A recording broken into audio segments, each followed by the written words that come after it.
Good afternoon everyone. हमने कल के लेक्चर में लिमिटेशन एक्ट के कहीं ना कहीं कुछ बेसिक्स करे थे। उन बेसिक्स में हमने एक चीज़ सीखी थी, जो लिमिटेशन एक्ट है that is procedure in law, और जो प्रोसीजर नेचर है इसकी वो क्या है, ये कहीं ना कहीं रेमेडी को बार करता है। जो राइट है वो अभी भी प्लेंटिफ के पास रहेगा। कहीं ना कहीं जब हम लिमिटेशन एक्ट की बात करते हैं तो limitation act is putting a restriction upon the plaintiff, जैसे कि कल हमने डिस्कस किया था that he has to file a suit within a specific time, otherwise he will not get any remedy from the court.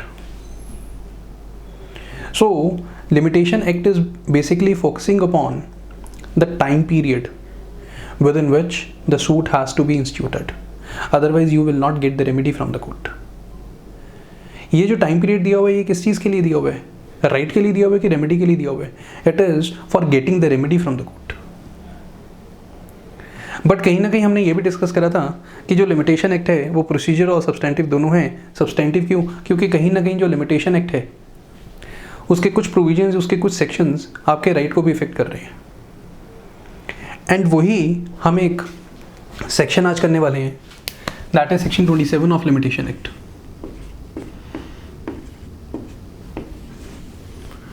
और ये बहुत ही important section है। इसमें कहीं ना कहीं कुछ डाउट्स लोगों के माइंड में हैं कि भाई जो सेक्शन 27 है उसका कैसे हम यूज़ करेंगे, कितने हद तक हम इसको अप्लाई कर सकते हैं। और ये इंपॉर्टेंट इसलिए बिकॉज जितने भी डाउट्स थे वो कहीं ना कहीं अभी सुप्रीम कोर्ट की एक जजमेंट आई है, वो सारे के सारे डाउट्स सुप्रीम कोर्ट ने रिमूव कर दिए हैं। सेक्शन 27 में क्या हो रहा है? Extinguishment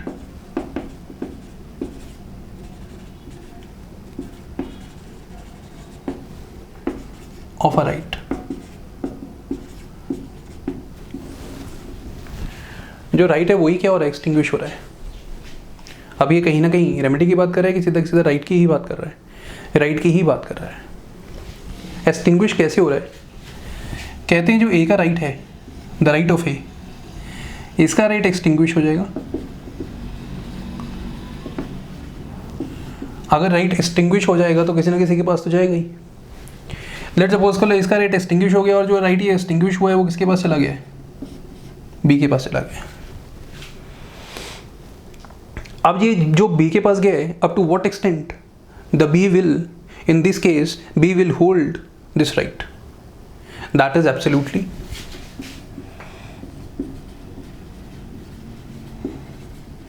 Absolutely means in the same sense A was holding that right. For example, if I am saying that A was the owner of this property, then in the same sense अगर हम absolutely की बात कर रहे हैं तो क्या B भी ऑनर बन जाएगा इस प्रॉपर्टी का? This is the issue, this is the question. और इसी का कहीं ना कहीं क्या दिया है सुप्रीम कोर्ट ने अपनी जजमेंट में एक आंसर दिया है। सबसे पहले हम इस सेक्शन की वर्डिंग समझेंगे, उसके बाद क्या क्या इश्यूज इस सेक्शन से रिलेटेड हैं हम वो सारे के सारे इश्यूज करने वाले हैं आज। Please take out section 27 of limitation act. अगर सेक्शन 27 आप ध्यान से पढ़ें तो सेक्शन 27 की मार्जिनल हेडिंग एक बार देखते हैं क्या कह रहे हैं। Extinguishment of a right to property, that means again हम अब रेमेडी की बात नहीं कर रहे हैं, हम डायरेक्टली राइट की बात कर रहे हैं। That is why section 27 is substantive in nature, that means it is affecting the right of a party. क्या बोल रहे हैं? At the determination of a period hereby limited, at the determination of a period hereby limited to any person for instituting a suit for possession of any property, his right to such property shall be extinguished. क्या बोल रहे हैं? अगर हम section 27 की wording ध्यान समझे, क्या बोल रहे हैं? At the determination of a period hereby limited, at the determination of a period hereby limited,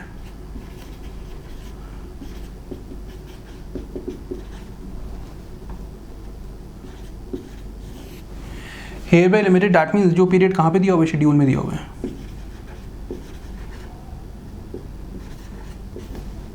वो पीरियड कहाँ पे दिया हुआ है, शेड्यूल में दिया हुआ है। दैट मीन्स हम किसकी इसकी बात कर रहे हैं, we are talking about the period of limitation. At the determination of the period hereby limited that means determination मतलब एंड हो चुका है उस चीज़ का, खत्म हो चुका है।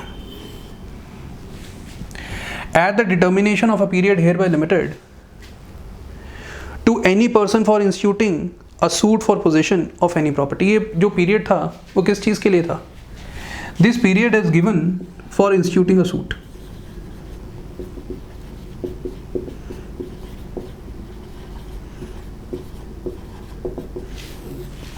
और जो सूट में आप रेमेडी डिमांड करने वाले थे वो क्या करने वाले थे, this is suit for possession.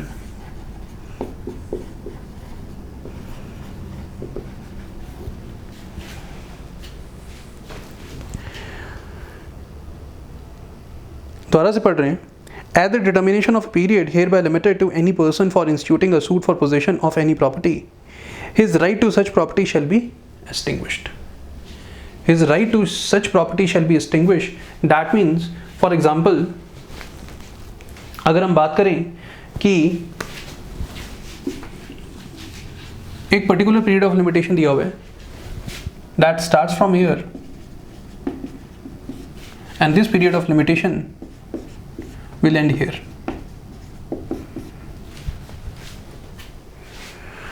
अगर इसके बीच में आपने सूट फाइल करना है पोजीशन के लिए तो आप कर सकते हो। अगर आपने इधर सूट फाइल नहीं करा, नो सूट, क्या इसके बाद आप सूट फाइल कर सकते हो? आंसर इज नो, इसके बाद आप सूट फाइल नहीं कर सकते। क्यों नहीं कर सकते? बिकॉज जिस टाइटल के बेसिस पे, जिस राइट के बेसिस पे आप ये सूट फाइल कर रहे थे, जिस राइट के बेसिस पे आप वो पोजीशन क्लेम कर रहे थे, वो अब अगर राइट ही नहीं रहा, वो जो राइट है वो कहीं ना कहीं क्या हो चुका है, now the right has been extinguished.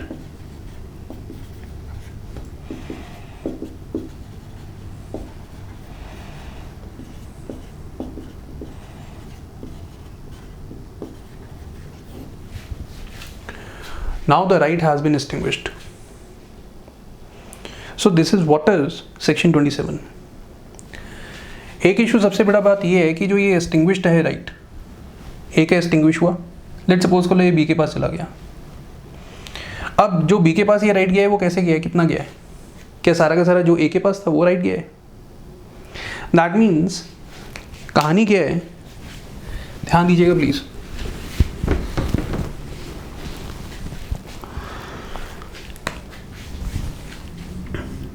Limitation act के जो शेड्यूल में आर्टिकल 65 है,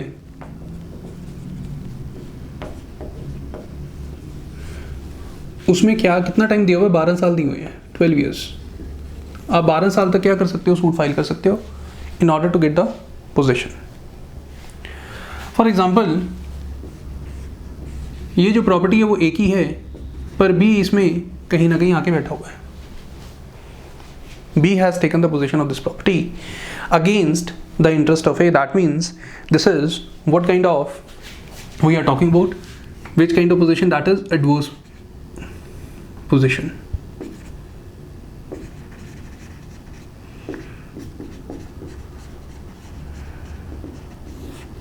Without the permission of A. This is the property, this property is of A और A की permission के बगैर against the interest of A, he has taken the possession of this property. अब A ने B से वापस लेनी है प्रॉपर्टी, तो अकॉर्डिंग टू आर्टिकल 65 उसके पास कितने साल हैं, 12 साल हैं। लेट्स सपोज कर लो इधर से वो 12 साल स्टार्ट हो रहे हैं और इधर वो एंड हो रहे हैं। इट स्टार्ट्स फ्रॉम हियर और जो 12 ईयर्स है वो इधर कंप्लीट हो रहे हैं। अगर A ने वो सूट फाइल नहीं करा तो 12 साल के बाद सेक्शन 27 के अकॉर्डिंगली उसका जो राइट है, right will be extinguished.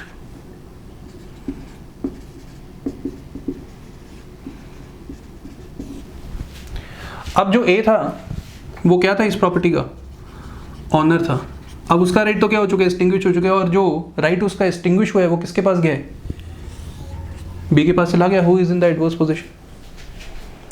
Now the question is, जब ए का राइट क्या हो गया, एक्सटिंग्विश हुआ, और जो बी के पास गया है, अगर ए ऑनर है क्या बी भी ऑनर बन जाएगा? Up to what extent?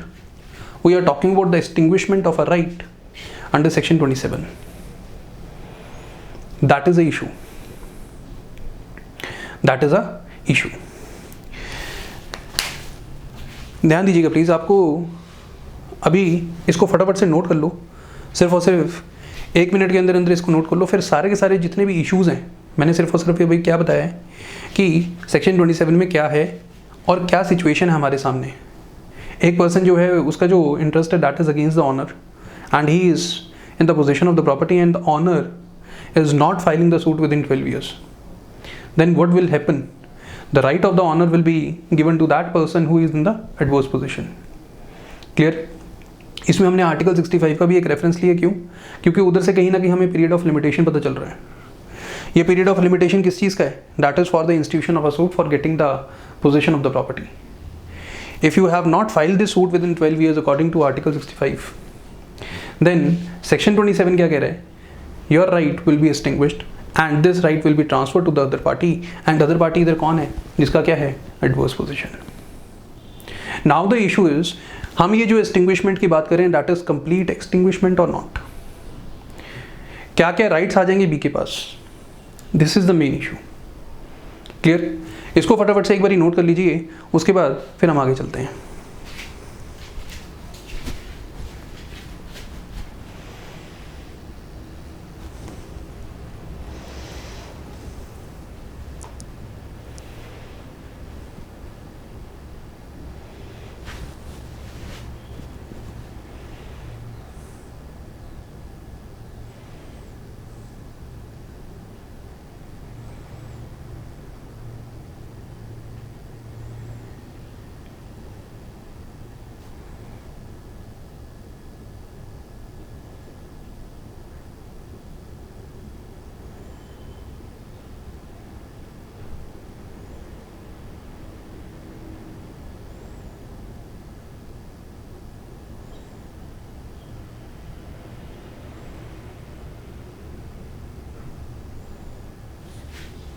Clear है? ध्यान दीजिएगा प्लीज। अब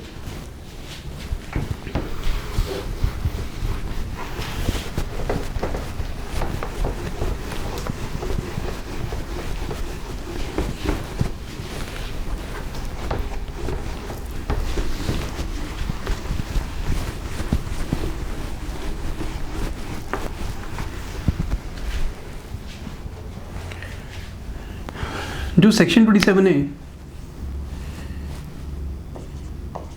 बेसिकली उसमें हम किसकी सिचुएशन की बात कर रहे हैं? That is of adverse position.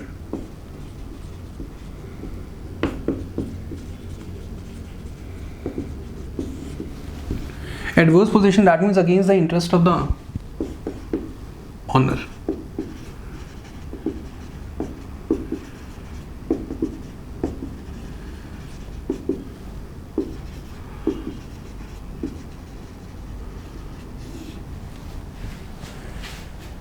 Clear है? इस एडवर्स पोजीशन से ए का राइट एक्सटिंग्विश होकर किसके पास चले जाता है? बी के पास चले जाता है। जब बी के पास उसके पास राइट चला गया तो हम उसको बोलते हैं, जो बी के पास अब टाइटल है दैट इज प्रिस्क्रिप्टिव टाइटल।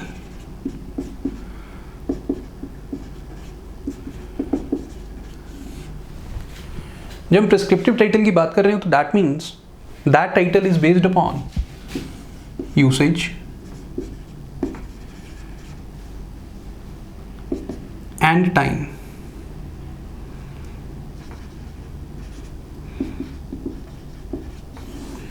जब एक प्रॉपर्टी बी बहुत दिनों से यूज कर रहा है, for a long period of time B is in the position of that property and that usage is also adverse to the interest of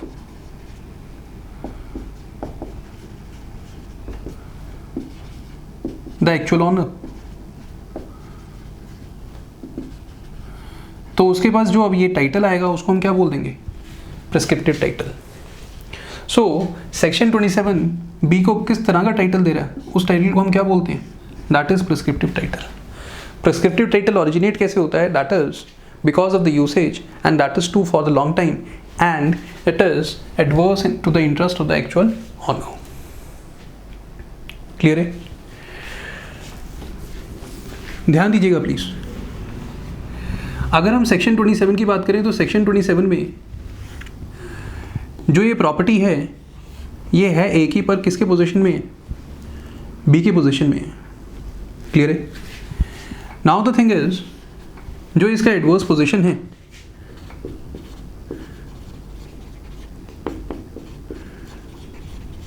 इस adverse position के अगेंस्ट ए कब तक सूट फाइल कर सकता है? 12 ईयर्स तक सूट फाइल कर सकता है।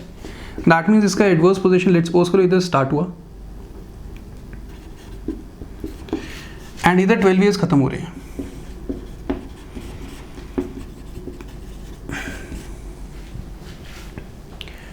क्लियर है?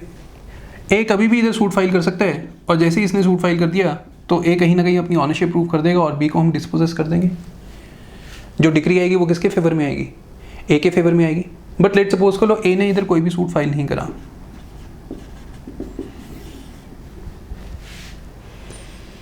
अब ए को ये पता है कि इधर 12 ईयर्स के बाद अब उसका जो टाइटल है, जो उसका इंटरेस्ट है, वो क्या हो चुका है? एक्सटिंग्विश।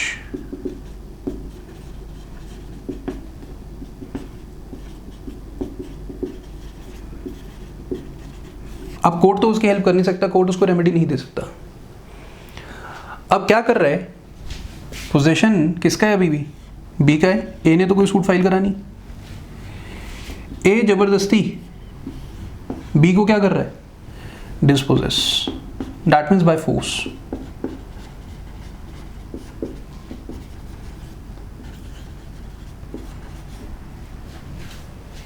या फिर ए को पता है उसको पोजीशन मिलने वाला नहीं है, क्या कर रहा है वो? ये जो प्रॉपर्टी है बी के पोजीशन में, ऑनर कौन है इसका? अभी भी ए है। पेपर में अभी भी जो ऑनर है वो कौन है? ए है। ये किसी थर्ड पर्सन को ये सेल कर रहा है।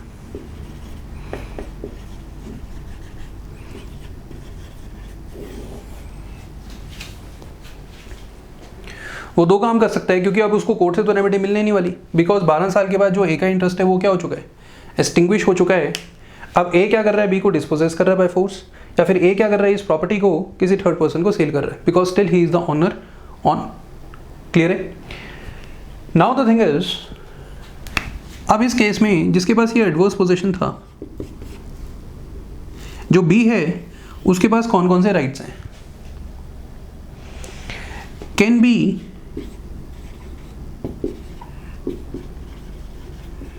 Protect his position,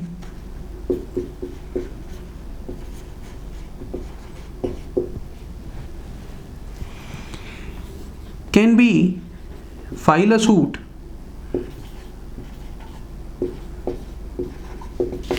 for declaration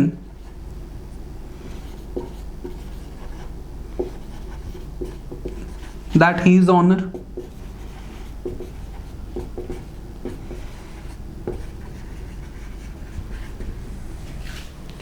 क्या भी आप सूट फाइल कर सकते हैं that he is the owner?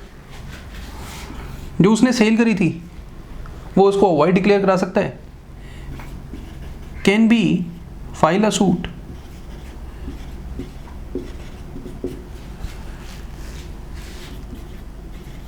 To declare the sale void. Can be file a suit for injunction. A को मना करो ऐसा करने से। दैट मीन्स अगर हम ये सारी की सारी बातें कर रहे हैं कि ए का जो राइट है वो क्या हो चुका है? एक्सटिंग्विश हो चुका है, और बी का क्या राइट है? बी अब क्या अपने आप को डिस्पोजेस करने से बचा सकता है? क्या ये थर्ड पर्सन को जो ये सेल करी है इसको वॉइड करा सकता है? क्या ये इंजंक्शन का सूट भी फाइल कर सकता है? ये सारी की सारी बातें एक ही चीज़ पे डिपेंड करती हैं। जब ए का राइट एक्सटिंग्विश हुआ है, बी के पास कितना राइट क्या है? क्या जब ए की ऑनरशिप हमने क्या कर दी है? एक्सटिंग्विश कर दी है कि हमने ये मान लिया है कि जो बी है he is the owner of the property. That means कि हमने एब्सोल्यूट राइट दे दिया है बी को सेक्शन 27 में। क्या हमने एब्सोल्यूट राइट दे दिया है सेक्शन 27 में बी को? है क्या चीज? पहले का क्या व्यू था कि अगर ए 12 ईयर्स के बाद, आफ्टर 12 ईयर्स,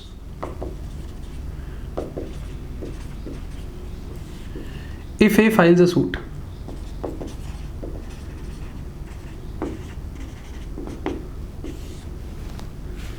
तो जो ये सूट चलेगा that is A versus B. A जो है वो प्लेंटिफ है और जो बी है वो डिफेंडेंट है। ए बोलेगा this is my property on the basis of ownership, but B बोलेगा no, I have the position and that is adverse position. और उस एडवर्स पोजीशन के बेसिस पे ये कहीं ना कहीं अपना कौन सा टाइटल, प्रिस्क्रिप्टिव टाइटल क्लेम करेगा कि नहीं करेगा। Now the basis of the defence of B is what, that is the prescriptive title. पहले ये कहते थे कि अगर हम ये प्रिस्क्रिप्टिव टाइटल की बात कर रहे हैं that is based upon what, adverse position, something it is illegal. वो तो ए की गलती है कि ए ने कहीं ना कहीं वो 12 ईयर्स तक सूट फाइल नहीं करा, which is the period of limitation. A was negligent, और कहीं ना कहीं उस नेग्लिजेंस की वजह से हम कह रहे हैं कि A will not get back the position. Now B has a settle position, and उस सेटल पोजीशन के बेसिस पर, जो कि है तो illegally,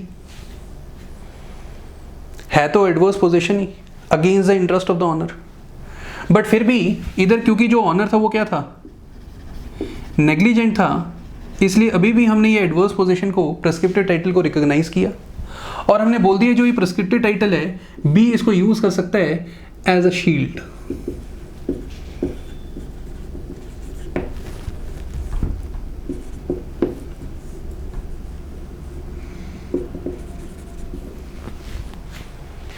as a defendant only.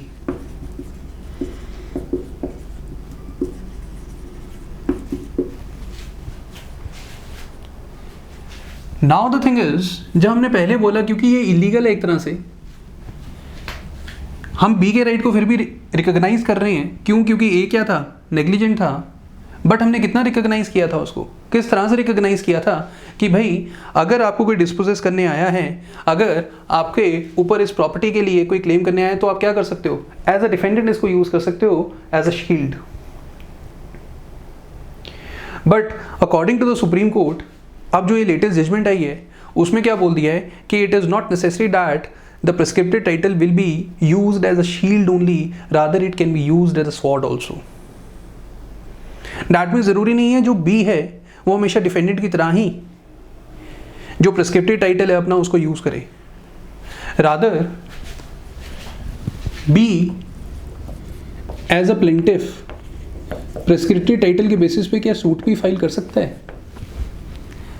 Answer is yes, that means in सब के जो आंसर हैं वो हाँ में है। पहला इशू क्या है, can a B file a suit, can B protect his position, can B file a suit for declaration, can B file a suit for injunction. Answer is B can file a suit, B can be a plaintiff and B can use this prescriptive title as a sword. That means, according to the latest judgment of the Supreme Court has said that when we are reading section 27, it is written that there will be the extinguishment of a right. When we are talking about extinguishment, that is, extinguishment means no more right, and whatever right was with A, that was transferred to B. अब वो B के पास transfer हो चुके हैं। That means अगर A के पास ownership थी तो अब क्या बन चुका है, B ऑनर बन चुका है। अगर B ऑनर बन चुका है तो बीइंग एन ऑनर, जितने भी ऑनर के पास राइट होते हैं for position, for injunction, for ये कौन जो थर्ड पर्सन के पास जो ये सेल करी है उसको वॉइड डिक्लेयर कराना, अपना पोजीशन प्रोटेक्ट करना, दैट मीन्स एक ऑनर क्या सूट फाइल कर सकता है। Answer is yes. वो क्या अपनी ऑनरशिप क्या हमेशा डिफेंस की तरह यूज़ करेगा कि वो अपनी जो ऑनरशिप है वो एज अ स्वॉर्ड भी यूज़ कर सकता है, वो एज अ स्वॉर्ड भी यूज़ कर सकता है। सो दैट मीन्स जब हम बात कर रहे हैं एक्सटिंग्विशमेंट की सेक्शन 27 में, that is absolute extinguishment. No more right is vested with A, all the rights are vesting B right now. क्यों? क्योंकि ए के पास कहीं ना कहीं हमने ए को क्या करा, एक अपॉर्चुनिटी दी, और वो अपॉर्चुनिटी कितने सालों तक थी उसके पास, for 12 years, but A has not used his opportunity. That means A was what, negligent. अगर ए नेग्लिजेंट था 12 सालों तक तो कहीं ना कहीं हम ये बोल सकते हैं A has recognise the right of B. When A has recognized the right of B, that means A's right is now transferred to B, A's ownership is now transferred to B, and now because B is the owner, he can use his ownership as a plaintiff also.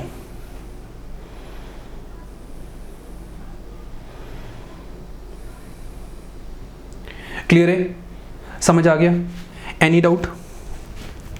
इन सारी चीज़ों को please एक बार note कर लीजिए, फिर आगे चलते हैं।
अंडरस्टूड?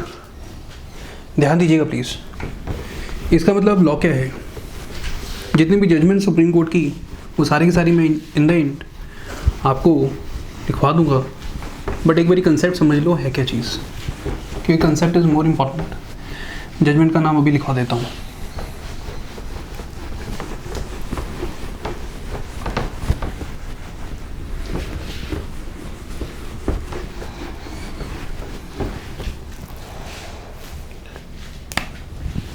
जो प्रॉपर्टी है वो ए की है, पर उसके पोजीशन में कौन है? बी। ए के पास कितने साल हैं अपना पोजीशन वापस लेने के लिए? 12 ईयर्स। किसके accordingly? That is article 65 of the limitation act. जो 12 साल हैं वो इधर से स्टार्ट हो रहे हैं and that will end here. That is according to article 65। 12 साल है। 12 साल के अंदर अंदर कोई भी सूट फाइल नहीं करा, नो सूट। 12 ईयर्स के बाद राइट इज एक्सटिंग्विश्ड।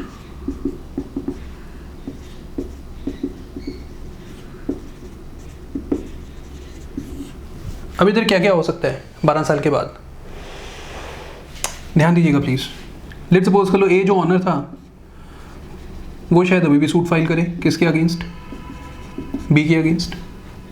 इस केस में जो बी है वो डिफेंडेंट है, और जो अपना प्रिस्क्रिप्टिव टाइटल है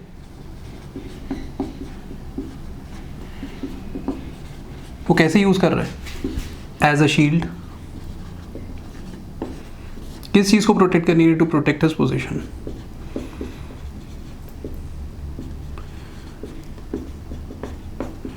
कहीं ना कहीं वो ये बोल रहे हैं कि मेरे को इस हाउस से डिस्पोजेस नहीं करना चाहिए, बिकॉज कहीं ना कहीं मेरे पास क्या है? प्रिस्क्रिप्टिव टाइटल है, और जो ए का टाइटल है वो क्या हो चुका है? Extinguished. Because being an owner ये क्या मांगने हैं कोर्ट से? पोजीशन ही तो मांगने हैं। कह रहे हैं जो बी का पोजीशन है बी से लेकर मुझे दे दीजिए। क्या इस केस में बी जो है वो सक्सेसफुल हो जाएगा? आंसर इज यस, बिकॉज 12 साल निकल चुके हैं और बी का प्रिस्क्रिप्टिव टाइटल आ चुका है। Now he can use it as a shield to protect his position. He will win the case and the decree of the court will come in favor of B. एक तो scenario हमने ये देखा। दूसरा scenario क्या हो सकता है? लेट्स सपोज करो राइट एक्सटिंग्विश हो गया। जैसे ही 12 साल हो गए, राइट एक्सटिंग्विश हो गया, बी ने ए के अगेंस्ट एक सूट फाइल करा। जब बी ने ए के अगेंस्ट सूट फाइल करा on the basis of what? Prescriptive title.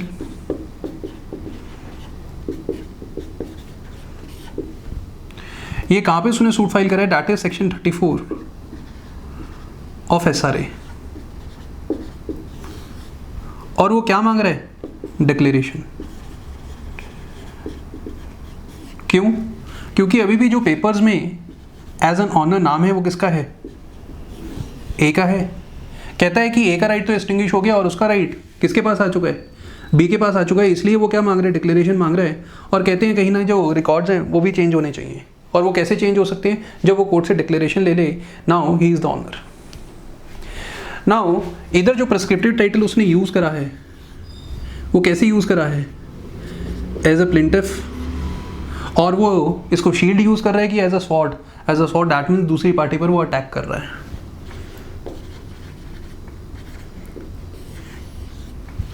क्या ये परमिसिबल है? Answer is yes, according to the Supreme Court yes it is permissible, because what we are talking about absolute extinguishment. That means whatever the right was of A, that will be of B now, and all the right will be transferred to B after 12 years. Why?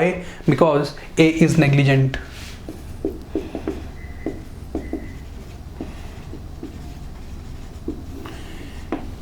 For 12 years A has done nothing. That means A has recognized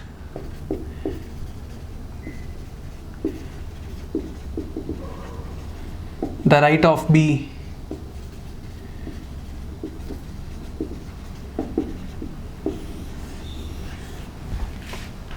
clear है? समझ आ गया? तीसरा scenario क्या हो सकता है, B ए के पास, ए के अगेंस्ट उसने सूट फाइल करा है अगेन डिक्लेरेशन के लिए। कहाँ पर? Section 34 of SRA। On what basis? On the basis of prescriptive title.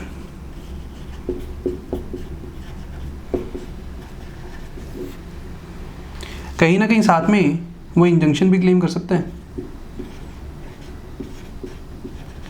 Let's suppose कर लो ए उसको थ्रेट कर रहा है, ए उसको ज़बरदस्ती बाय फोर्स डिस्पोजेस करने की कोशिश कर रहा है, तो वो कोर्ट में आ गया और उसने क्या कर लिया, डिक्लेरेशन लेने के लिए बोला, और साथ में वो इंजंक्शन क्लेम कर रहा है कि ए को बोलो वो ऐसा ना करे क्योंकि अब वो ऑनर नहीं है, I am the owner, his right was extinguished.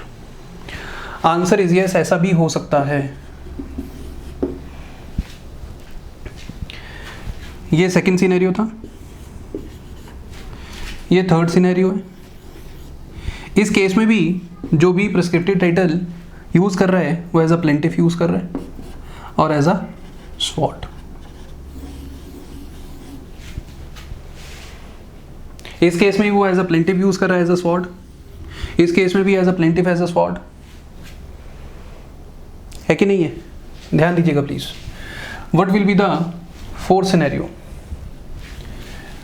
Let's suppose कर लो जो ए है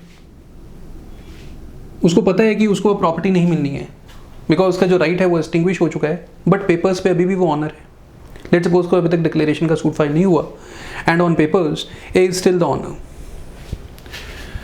वो इसी का फायदा उठा रहा है और अपनी प्रॉपर्टी कहीं ना कहीं किसको सेल करने की कोशिश कर रहा है, जेड को सेल करने की कोशिश कर रहे हैं। लेट्स सपोज को सेल भी कर दी उसने, he has sold the property to Z. B को पता चला कि उसने कहीं ना कहीं प्रॉपर्टी क्या कर दी है, बेच दी है।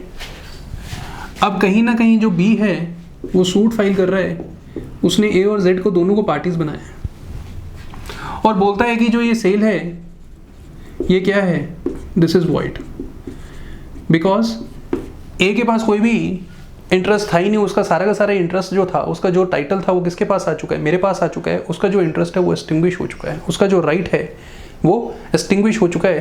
He was not the owner at the time of this sale, क्योंकि सेल का वही after the extinguishment of right. अब क्या बी अगेन इस सेल को वॉइड करा सकता है? Answer is yes. अब ये अपना prescriptive title as a plaintiff और एज अ स्वॉर्ड यूज कर रहा है कि नहीं कर रहा? Answer is yes.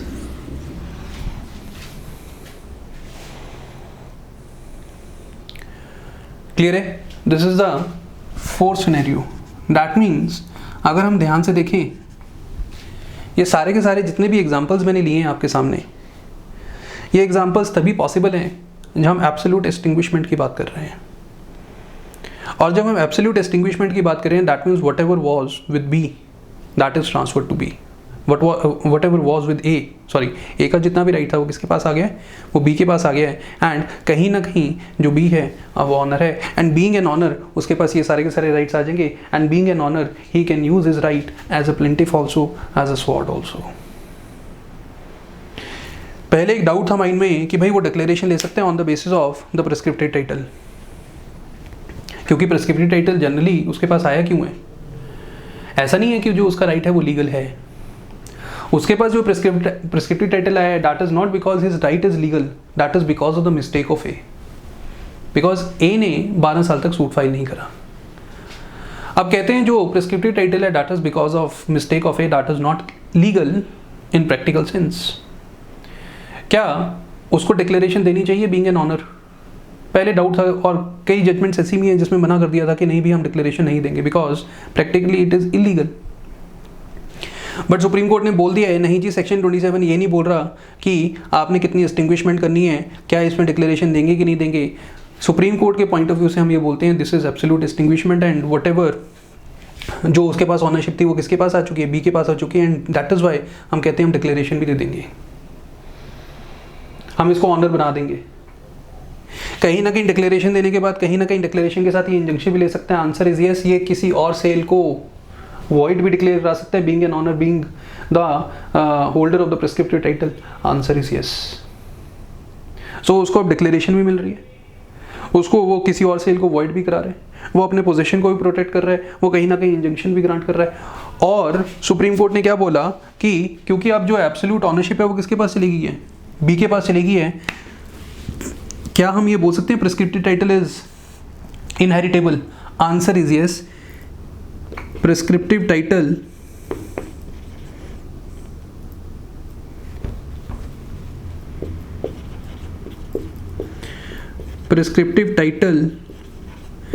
is also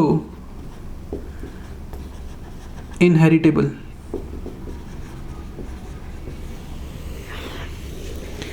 that means let suppose कर लो अगर मैं बी की बात कर रहा हूँ, बी की डेथ के बाद ये जो राइट है वो किसके पास जाएगा, ए के पास के वापस चले जाएगा? Answer is no, B's के पास जाएगा, उसके सन के पास जाएगा।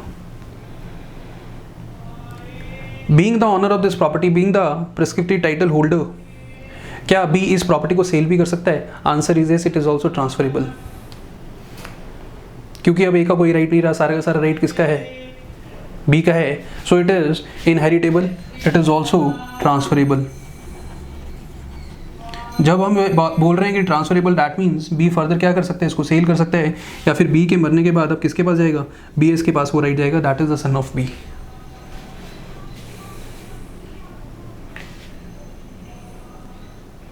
क्लियर है? ये जितनी भी एग्जाम्पल्स मैंने कराए हैं इसको प्लीज़ एक बारी फटाफट से नोट कर लीजिए, because it is very very important. कहीं ना कहीं हमें एक्सटिंग्विशमेंट का मतलब समझ आ रहा है इधर से। क्लियर है? और बी को हमने ये एब्सोल्यूट राइट क्यों दिया है, बिकॉज ऑफ दिस। क्लियर? फटाफट से इस चीज़ को नोट कर लीजिए, बहुत ही ज़्यादा इंपॉर्टेंट है।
क्लियर है?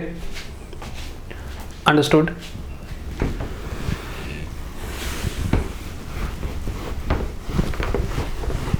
ध्यान दीजिएगा प्लीज, बहुत ही ज़्यादा इंपॉर्टेंट है।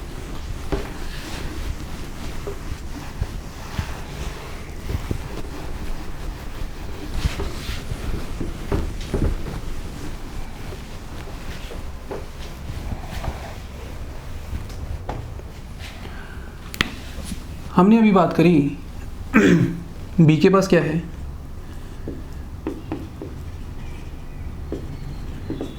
प्रिस्क्रिप्टिव टाइटल है, और वो उसको कैसे यूज़ कर सकता है, as a plaintiff and as a defendant also.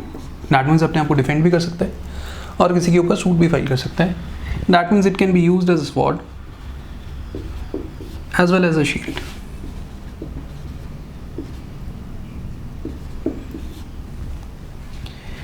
He can get the declaration.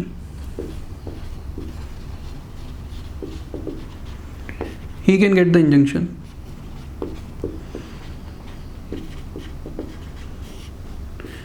He can declare the sale void.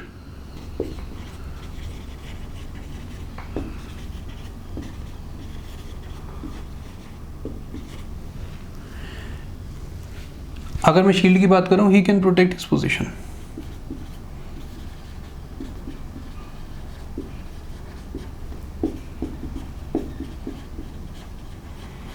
कहीं ना कहीं अगर हम दोनों चीज़ें देख रहे हैं, चाहे ये डिफेंडेंट की तरह या फिर प्लेंटिफ की तरह, उसका बेस क्या है?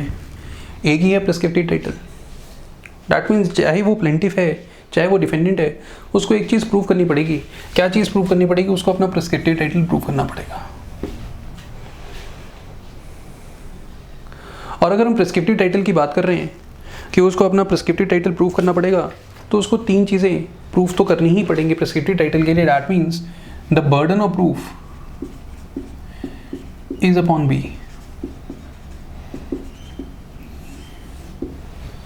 और क्या burden of proof है? That is to prove Nick V, to prove Nick Calm,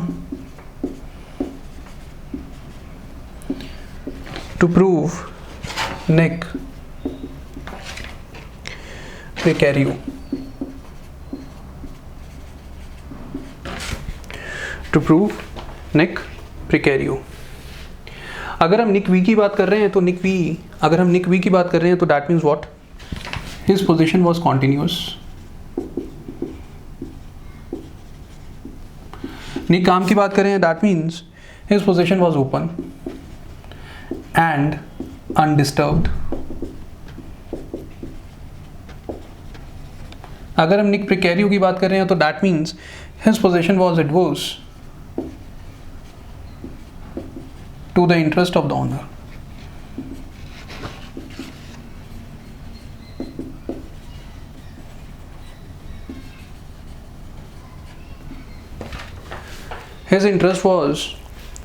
his position was adverse to the interest of the owner। Clear है? समझ आ गया? दैट मीन्स अगर हम बात करें तो बी को दो चीज़ें प्रूव करनी है। क्या प्रूव करना है? That is actual position of the property, उसको हम कहीं ना कहीं एक्सक्लूसिव पोजीशन भी बोल सकते हैं।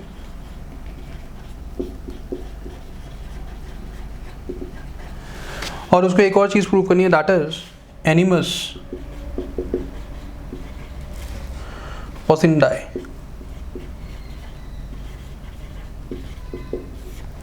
That is, he was holding the position against the interest of. He was holding the position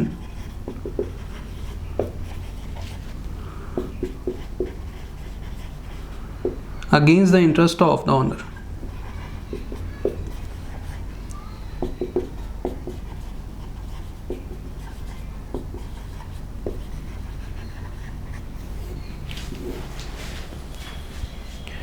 चाहे आप इसको इस तरीके से पढ़ लीजिए, चाहे आपको इस लीगल मैगजीन्स के तरीके से पढ़ लीजिए, बात एक ही है। दैट मीन्स अगर हम इस चीज़ का कंक्लूजन निकालें, चाहे वो एज अ प्लेंटिव इस चीज़ को यूज़ कर रहा है, चाहे एज अ डिफेंडेंट यूज़ कर रहा है, वो किस बेसिस पे यूज़ कर रहा है, वो अगर अपना पोजीशन प्रोटेक्ट कर रहा है या फिर कहीं ना कहीं डिक्लेरेशन कराने की कोशिश कर रहा है, इंजंक्शन लेने की कोशिश कर रहा है, that is on the basis of what, that is on the basis of section 27। और सेक्शन 27 में जो बी के पास टाइटल आ रहा है वो कैसा आ रहा है? After the extinguishment of a right of A, that is prescriptive title. Prescriptive title कहीं ना कहीं इसके बेसिस हैं। अगर प्रिस्क्रिप्टिव टाइटल ही नहीं प्रूव हो पाया तो एज अ प्लेंटिव और एज अ डिफेंडेंट क्या डिक्री उसके फेवर में आएगी? Answer is no. सो चाहे वो एज अ प्लेंटिव आ रहा है, चाहे वो एज अ डिफेंडेंट आ रहा है, उसको कहीं ना कहीं जो उसका बेसिस है क्लेम का वो क्या है? Prescriptive title. और कहीं ना कहीं उसको ये सारी चीज़ें प्रूव करनी पड़ेंगी दैट उसका जो पोजीशन है वो क्या है? कॉन्टिन्यूस है। और कॉन्टिन्यूस मीन्स, दैट मीन्स 12 साल निकल चुके हैं, मोर देन 12 ईयर्स। और ए ने कभी सूट फाइल नहीं करा। दूसरी बात, उसका जो पोजीशन था वो ओपन था and undisturbed. Open and undisturbed मतलब पब्लिकली ही वॉज एंजॉइंग दैट प्रॉपर्टी। अगर वो पब्लिकली ही was enjoying that property, that means कहीं ना कहीं ए को क्या थी? नॉलेज थी, because his position was open and it was to the interest of A. जब ए को नॉलेज थी, 12 साल थे उसके पास इसको चैलेंज करने के लिए, पर 12 सालों के अंदर अंदर उसने सूट फाइल नहीं करा, देन हम बोल सकते हैं क्योंकि A has not filed the suit, he has not filed the suit,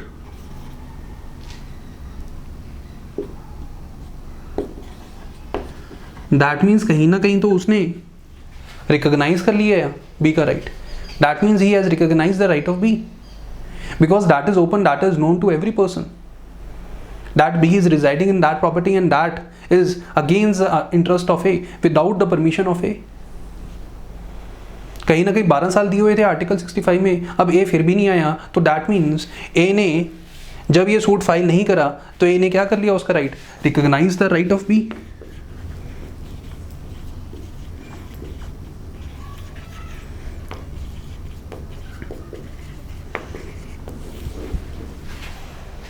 A has recognized the right of B. That is why continuous position के साथ साथ ये क्या होना चाहिए? ओपन होना चाहिए और अनडिस्टर्ब्ड होना चाहिए। इसके जब ये ओपन और अनडिस्टर्ब्ड है, दैट मीन्स ये चीज़ें साथ में हो रही हैं। ए को क्या थी? इसका मतलब नॉलेज थी, और ए ने अभी भी अगर सूट फाइल नहीं करा तो दैट मीन्स वो क्या है? A has recognise the right of B. और सबसे बड़ी बात, ये जो उसका पोजीशन होना चाहिए विद द परमिशन ऑफ ए होना चाहिए और against the interest of A. It is not the legal position, it is the illegal position. अगर मैं बोल रहा हूँ legal position, that means let suppose करो ए ने अपनी प्रॉपर्टी दे दी है बी को फॉर 20 ईयर्स ऑफ लीज, दे सकता है 99 ईयर्स की बना दे, 999 ईयर्स की बना दे, परमानेंट लीज कर दे, कुछ भी कर सकता है। अब बी इस प्रॉपर्टी में है 20 सालों से है, क्या हम बोल देंगे जो बी का टाइटल है वो प्रिस्क्रिप्टेड है और जो ए का टाइटल है वो एक्सटिंग्विश हो चुका? Answer is no. बिकॉज इसमें क्या फर्क है? ये क्या विद परमिशन है? Answer is yes, this is with permission.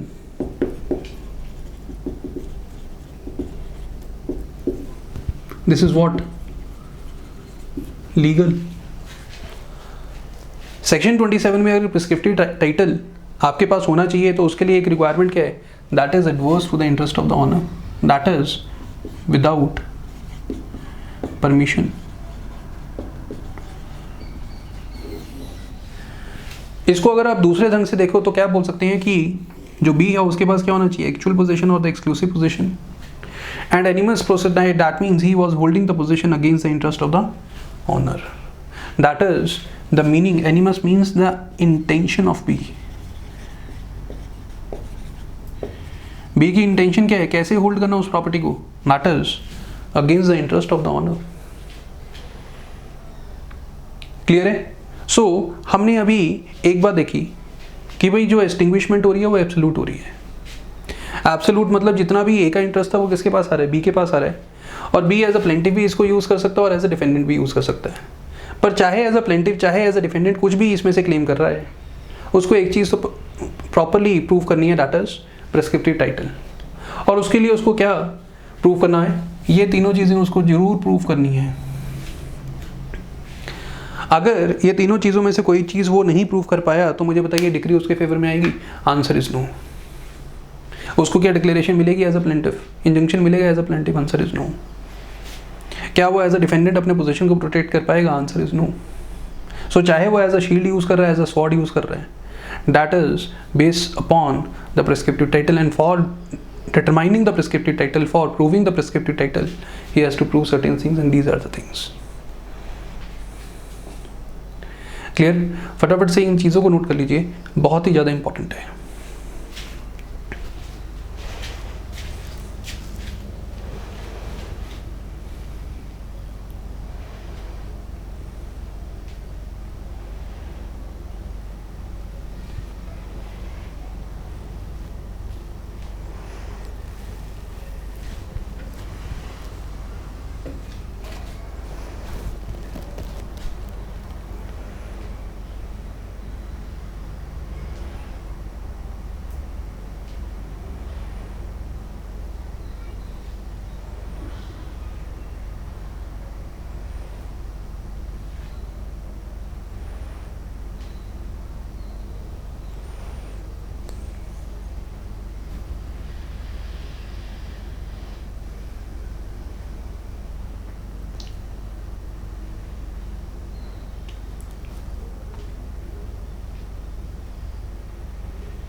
Clear है? समझ आ गया? Any doubt regarding this?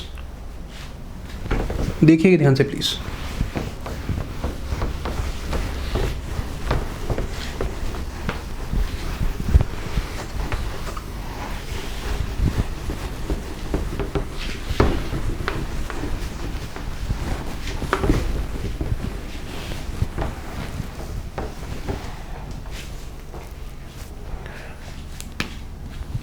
हम सेक्शन 27 में बोल रहे हैं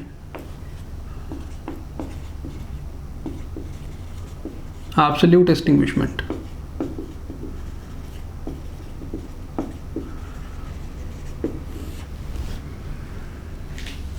तभी हम बोल रहे हैं जो ऑनरशिप है, now B is honour.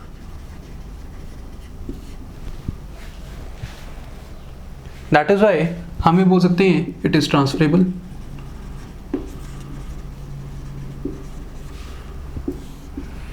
It is inheritable.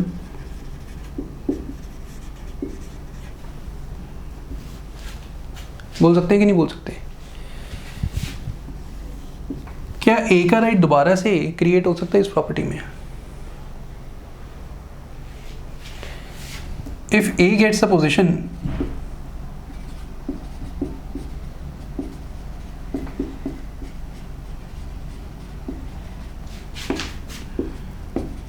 can the right of A, that is of ownership,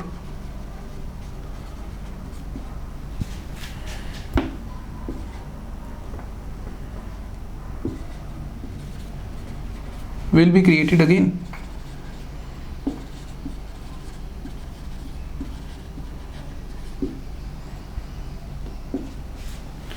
कहने का मेरा मतलब क्या है? लेट्स सपोज कर लो बी इस प्रॉपर्टी में है और इसका प्रेस्क्रिप्टिव टाइटल है।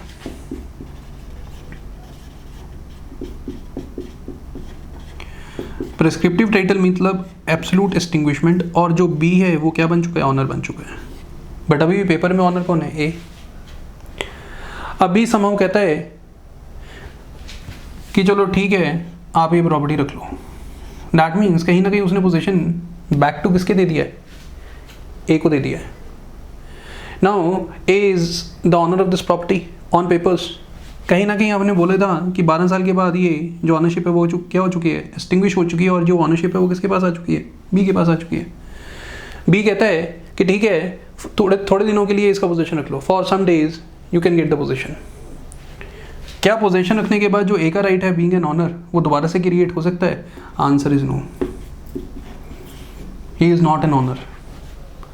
ए जबरदस्ती ले, विद परमिशन ले प्रॉपर्टी, अब ए ऑनर नहीं है उस प्रॉपर्टी का। अब जो ऑनरशिप रहेगी वो किसके साथ रहेगी, वो बी के साथ ही रहेगी। चाहे फोर्सफुली वो प्रॉपर्टी ले रहा है, चाहे विद परमिशन बी से प्रॉपर्टी ले रहा है, now the property, now the ownership will be of B. So याद रख लेना, एक बार ही अगर एक्सटिंग्विश हो गया राइट, तो हम क्या बोल रहे हैं, एब्सोल्यूट की बात कर रहे हैं। एब्सोल्यूट मतलब ये इससे गया, ए से गया वो राइट, अब वो किसके पास आ चुका है, बी के पास आ चुका है। Now this right has not been created again by getting the position of the property, no. अब तो क्या करना पड़ेगा, ए को ये प्रॉपर्टी उससे परचेज करनी पड़ेगी, तभी उसके पास ऑनरशिप आएगी, या फिर बी उसको ट्रांसफर कर दे, शायद गिफ्ट कर दे, तब उसके पास ये प्रॉपर्टी आ सकती है। Otherwise without the transfer of the ownership A will not get the ownership. That is why हम बोल रहे हैं कि क्योंकि ये एब्सोल्यूट क्या है, एक्सटिंग्विशमेंट है, तभी हम कह रहे हैं इनहेरिटेबल है। इनहेरिटेबल दैट मीन्स बी की डेथ के बाद क्या ए के पास दोबारा से प्रॉपर्टी चली आएगी? Answer is no. बी की डेथ के बाद सन ऑफ बी इसका ऑनर हो जाएगा।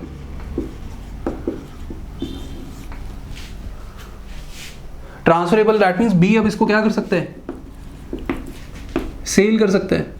बी इसको किस में दे सकता है, गिफ्ट में दे सकता है। जो इस प्रॉपर्टी का लैंडलॉर्ड होगा अब कौन है, बी है।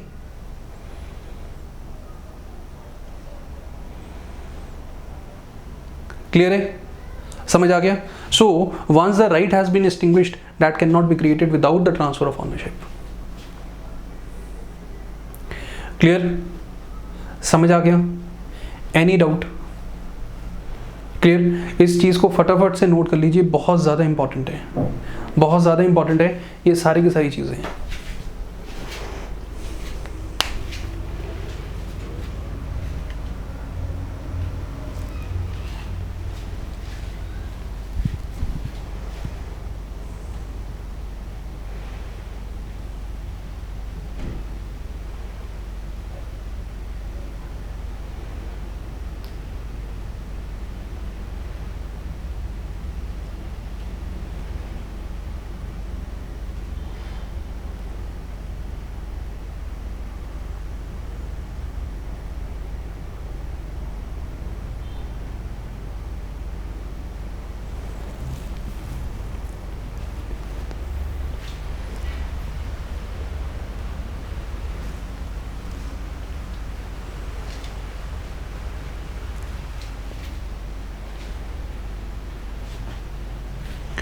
क्लियर है, समझ आ गया? एक बहुत ही इंपॉर्टेंट पॉइंट है, ध्यान दीजिएगा please.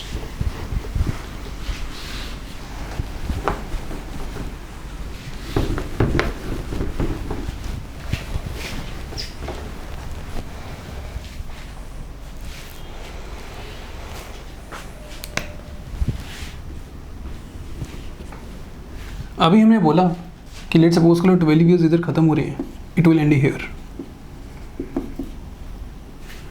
The right is extinguished.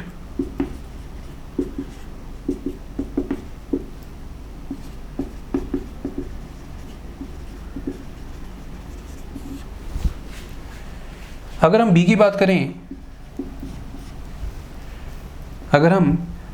करें, एज अ प्लेंटिफ यूज कर रहा है या फिर एज अ डिफेंडेंट यूज कर रहा है, सेक्शन 27 का कब यूज कर रहा है, प्रिस्क्रिप्टिव टाइटल का कब यूज कर रहा है, that is after the 12 years, that is after 12 years. Let's suppose को लो मैं कह रहा हूं कि इधर बी के पास जो पोजीशन आया था वो इस दिन आया था, और बी को इधर क्या कर दिया गया, डिस्पोजेस कर दिया गया। लेट्स सपोज को लो after 8 years,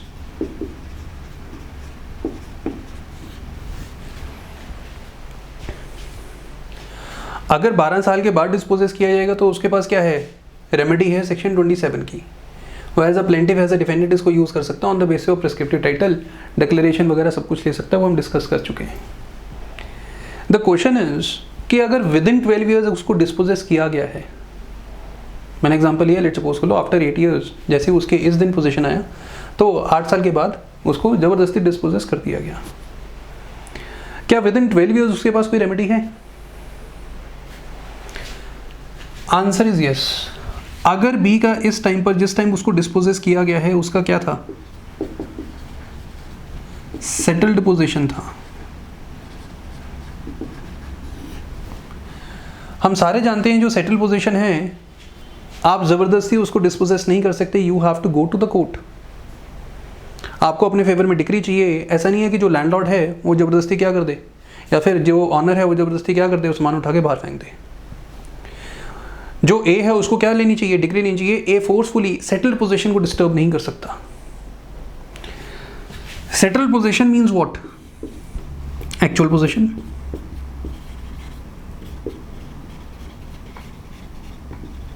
along with the animus. Animus means, that is, intention to exclude the others from interference.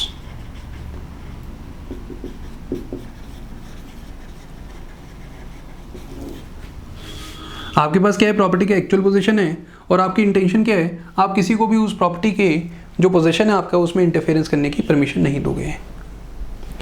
इसके और भी बहुत सारे एविडेंसेस होते हैं ये देखने के लिए कि आपका सेटल पोजीशन है कि नहीं है।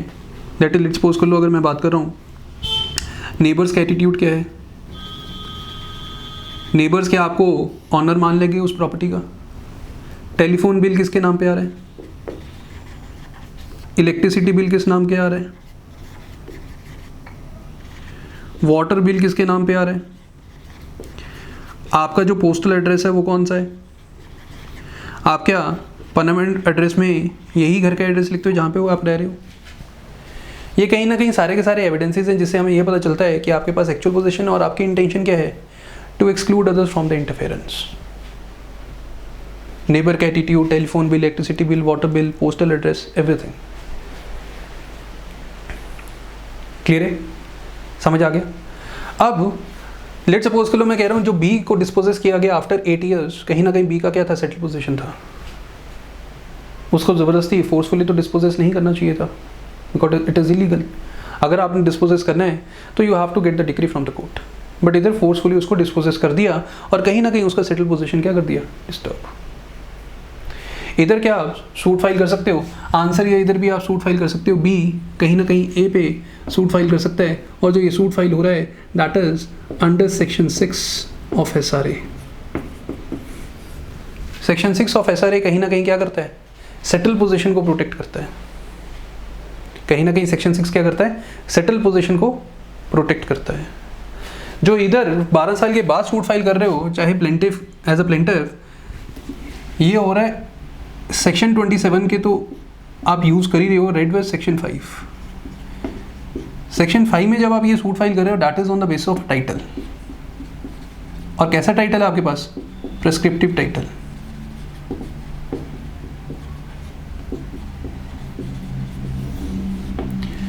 बट अगर मैं कह रहा हूँ 12 साल अभी खत्म नहीं हुए हैं, आपके पास अभी प्रेस्क्रिप्टिव टाइटल तो ओरिजिनेट नहीं हुआ, क्योंकि वो तो कब ओरिजिनेट होगा? That is after 12 years. आप क्या अभी भी अपना पोजीशन जो है वो प्रोटेक्ट कर सकते हो? आंसर इज, बट आपका पोजीशन कैसा होना चाहिए? सेटल्ड पोजीशन होना चाहिए।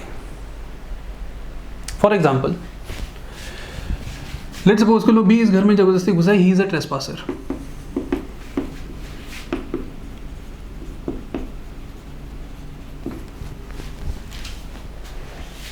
अब ट्रेसपासर को अगर इनिशियली जो उसका पोजीशन है वो कैसा? इलीगल है, without the permission of A, but उस ट्रेसपासर को रहते हुए बहुत देर हो गई है। ये ट्रेसपासर का जो पोजीशन है अब वो किस में कन्वर्ट हो चुका है? सेटल्ड पोजीशन में कन्वर्ट हो चुका है। अब इस ट्रेसपासर को एविक्ट करने के लिए, निकालने के लिए आप ज़बरदस्ती नहीं कर सकते। कहीं ना कहीं आपको कहीं ना कहीं कोर्ट की डिक्री लेनी पड़ेगी, क्योंकि अगर ये सेटल पोजीशन को आपने डिस्टर्ब करा तो बी के पास रेमेडी क्या है? सेक्शन 6 की है। सो सेक्शन 6 किसको प्रोटेक्ट कर रहा है? सेटल पोजीशन को प्रोटेक्ट कर रहा है। वो ये नहीं देख रहा कि इनिशियली वो पर्सन ट्रेसपासर था कि नहीं था। हाँ, लेट सपोज करो अगर मैं कह रहा हूँ कि बी इधर क्या है, इस टाइम पर ट्रेसपासर है,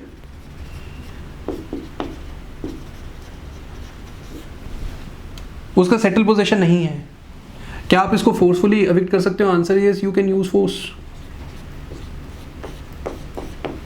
बी के पास कोई भी रेमेडी नहीं है because he is a trespasser. You want to protect your property and you can protect your property. एक ट्रेसपासर का जो पोजीशन है वो सेटल पोजीशन की होता है with the passage of time. With the passage of time कहीं ना कहीं ये चीजें सामने आने लग जाती है, एक्चुअल पोजीशन हो जाता है और उसका जो इंटेंशन है that is to exclude other from interference, and ये हमारे पास एविडेंसेस आने लग जाते हैं because he is residing in the property. The trespasser is residing in the property for a long time. अब कहीं ना कहीं जो नेबर्स होंगे वो भी मानने लग जाएंगे yes he is the owner of the property. उसने कहीं ना कहीं एप्लीकेशंस दे के अपना जो मीटर है, टेलीफोन बिल है, पोस्टल एड्रेस है, वो इधर इसी घर का है। कहीं ना कहीं जब वो ट्रेसपासर है इनिशियली उसका जो पोजीशन है आप किस में कन्वर्ट हो चुका है? सेटल पोजीशन में कन्वर्ट हो चुका है। ट्रेसपासर का पोजीशन बीइंग अ ट्रेसपासर, उसका पोजीशन तो आप विद फोर्स क्या कर सकते हो? कहीं ना कहीं डिस्टर्ब कर सकते हो, बट सेटल पोजीशन को आप डिस्टर्ब कर सकते हो? Answer is no. अगर आपने फोर्सफुली इसको डिस्टर्ब करने की कोशिश करी और इसको डिस्पोजेस कर दिया तो कहीं ना कहीं बी के पास रेमेडी कहाँ पे आती है? सेक्शन 6 में आती है। और सेक्शन 5 कब यूज करेंगे आप of SRA? Section 5 of SRA will be into force that is जब 12 साल खत्म हो चुके होंगे और कहीं ना कहीं आपका जो पोजीशन है वो कैसा हो चुका है? प्रिस्क्रिप्टिव टाइटल है। आपके पास कैसा टाइटल आ चुका है? Prescriptive title. So with in 12 years आप कौन सा सेक्शन यूज कर सकते हो SRA का? सेक्शन 6। आफ्टर 12 ईयर्स आप SRA का कौन सा सेक्शन यूज कर सकते हो? सेक्शन 5। क्लियर है? सो ऐसा नहीं है जो हम सेक्शन 27 की बात कर रहे हैं that you can protect your position, you have the remedy only after the expiry of 12 years. No. Within 12 years also you can protect your position. There is a remedy, and what is the kind of remedy? That is with respect to the settled position, and that remedy is given under section 6 of SRA. After 12 years the remedy is given along with section 27 under section 5 of SRA. Clear है? सो दोनों तरह की remedy आपके पास। अगर हम बात कर रहे हैं विद इन 12 ईयर्स भी रेमेडी, आफ्टर 12 ईयर्स भी रेमेडी है, बट दोनों का जो बेस है वो अलग है। इधर जो बेसिस हैं वो रेमेडी के क्या बेसिस हैं? On the basis of the prescriptive title under section 5 along with section 27। इधर जो बेसिस है रेमेडी के that is prescriptive title. Answer is no. Prescriptive title तो अभी तक है ही नहीं, 12 साल तो एक्सपायर हुए ही नहीं। Within 12 years that means we are talking about settle position. Clear? इस चीज़ को प्लीज़ फटाफट से नोट कर लीजिए, बहुत ही ज़्यादा इंपॉर्टेंट है।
क्लियर?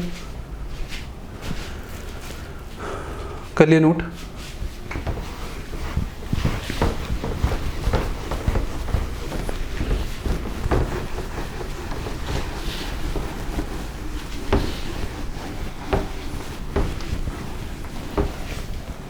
ध्यान दीजिएगा प्लीज़। जो जजमेंट्स हैं जहाँ पे कहीं ना कहीं सुप्रीम कोर्ट ने सारी की सारी बातें करी और मैंने आपके साथ डिस्कस करी हैं, लिखिए please. That is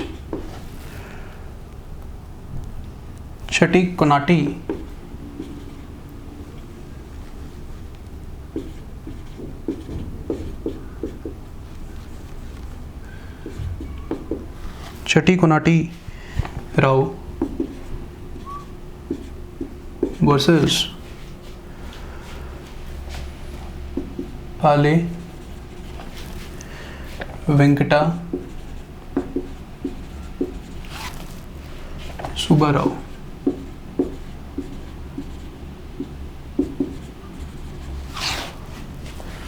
2010 Supreme Court. उसके बाद लिखिए that is Ravinder Kaur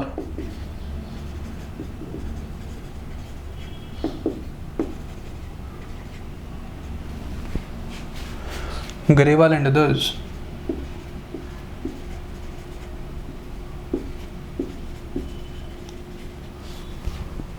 versus Manjeet Kaur and others।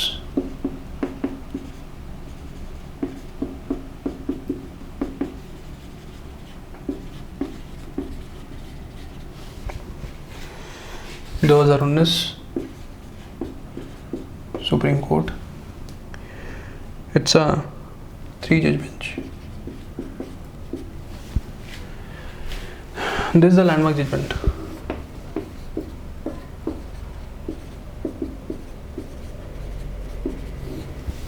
कहीं ना कहीं जो 2019 वाली जजमेंट है, उसी जजमेंट में जो Chettikonati राव वाला केस है 2010 का, उसमें कहीं ना कहीं इसकी रेफरेंस ली गई थी।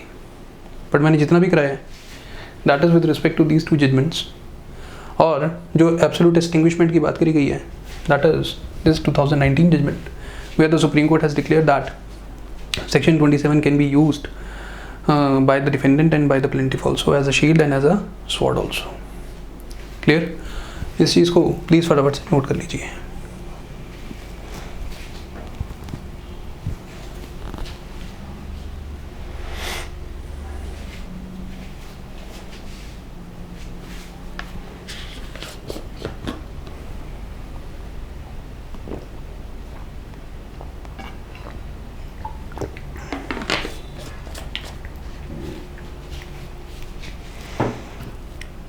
कलिए नोट। सुप्रीम कोर्ट ने इस रविंदर कौर गरेवाल वाली जजमेंट में एक और चीज़ कहीं ना कहीं ऑब्जर्व करी थी और एक कह सकते हैं अपना पॉइंट ऑफ व्यू दिया है। कहते हैं जब हम एब्सोल्यूट एक्सटिंग्विशमेंट की बात कर रहे हैं कि जो ऑनरशिप है वो पूरी की पूरी तरह ट्रांसफ़र हो जाती है, कहते हैं जो ये रूल है ये पब्लिक प्रॉपर्टीज़ पे नहीं लगना चाहिए। एक तो प्राइवेट प्रॉपर्टीज़ होती हैं जैसे ये और भी आपस में लड़ रहे हैं, एक होती है पब्लिक प्रॉपर्टीज़। जो पब्लिक प्रॉपर्टीज़ है, लेट्स सपोज कर लो कोई मैं एक वीकेंड लैंड की बात करूँ that is belong to the public, एक पार्क की बात कर लो या किसी और चीज़ की बात करूँ ना, अगर मैं पब्लिक प्रॉपर्टी की बात कर रहा हूँ तो public property that is for the larger interest of the society, that is for the larger interest of the public. और क्योंकि पब्लिक प्रॉपर्टी बहुत बड़ी होती है तो कहीं ना कहीं इसमें ट्रेसपासिंग होती रहती है।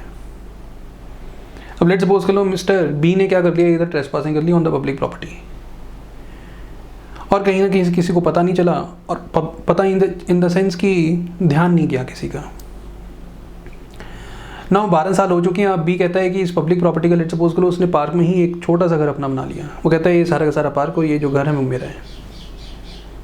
तो सुप्रीम कोर्ट ने एक बात इसमें ऑब्जर्व करी, कहते हैं जो सेक्शन 27 का रूल है, एक्सटिंग्विशमेंट का रूल है, that should not be applied upon the public properties because that will be of harsh consequences in that case. Because कहीं ना कहीं जितनी भी पब्लिक प्रॉपर्टीज़ हैं उसमें जो ट्रेसपासर्स हैं वो अपना बेनिफिट के लिए कहीं ना कहीं जो larger interest of the public है वो डिफीट हो रहा है कि नहीं हो रहा? Answer is yes. So in order to protect the larger interest of the society in the larger interest of the public we should not apply these rules prescriptive title on the basis of the that is on the public properties. Clear है? समझ आ गया? That is just an observation of the Supreme Court. कहते हैं ये कहीं ना कहीं लेजिस्लेचर को, कहीं ना कहीं पार्लियामेंट को ये सेक्शन 27 में लिखनी चाहिए that it is not apply upon a public properties. Clear है? Because it will have the harshest consequence upon the interest of the society. Clear, समझ आ गया? अगर हम प्रिस्क्रिप्टिव टाइटल की बात करें, एक छोटा सा पॉइंट, लास्ट पॉइंट है,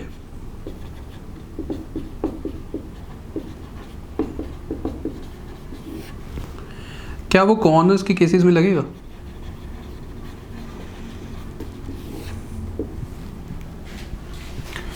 लेट्स सपोज करो ये जो घर है वो ए और बी दोनों का है। अब बी ने सारे के सारे घर पे लेट्स सपोज करो कब्जा कर लिया। कोर्ट का क्या मानना है, जब हम को-ओनरशिप की बात करते हैं तो उस केसेस में हम प्रिस्क्रिप्टिव टाइटल प्रेज्यूम नहीं करेंगे, we will not प्रेज्यूम।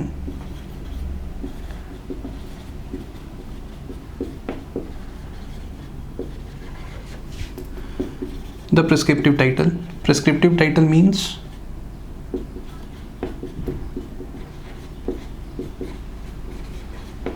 adverse interest.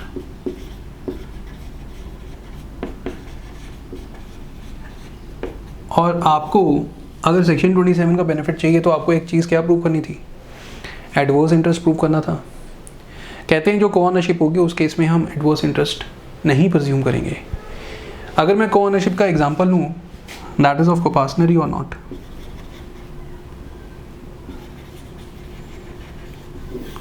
अगर मैं जॉइंट प्रॉपर्टी की बात करूँ, लेट्स सपोज करो this is the house and this is the family.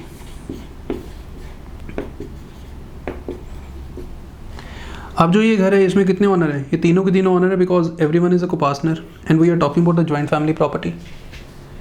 अब चाहे अगर हम कोपार्सनरी की बात करें और कोपार्सनरी की कैरेक्टरिस्टिक्स देखते हैं हम, तो one of the characteristics is what, the joint ownership and joint position. कहीं ना कहीं मैं बोलता हूँ, लेट्स सपोज करो ये जो प्रॉपर्टी है वो एफ के पोजीशन में है, 12 साल से ऊपर हो गए हैं, क्या एफ ये बोल देगा कि सारी की सारी प्रॉपर्टी का वो ऑनर है और एफ एस और FS1 ऑनर नहीं है? आंसर इज नो, बिकॉज जो प्रिस्क्रिप्टिव टाइटल की प्रिजम्पशन है और प्रिस्क्रिप्टिव टाइटल को हम नहीं मानते कहाँ पर, को-ओनरशिप के केसेस में। Clear? It is also held in what, that is Ravinder Kaur Grewal others versus Manjeet Kaur and others. So एक कोपार्सनर के पास अगर सारी की सारी प्रॉपर्टी है, क्या दूसरे कोपार्सनर्स को ये बोल देगा now I am the owner? Answer is no, अभी भी सारे के सारे कोपार्सनर्स ओनर हैं, अभी भी को-ओनरशिप है उनके बीच में। क्लियर? इस चीज़ को प्लीज़ फटाफट से नोट कर लीजिए।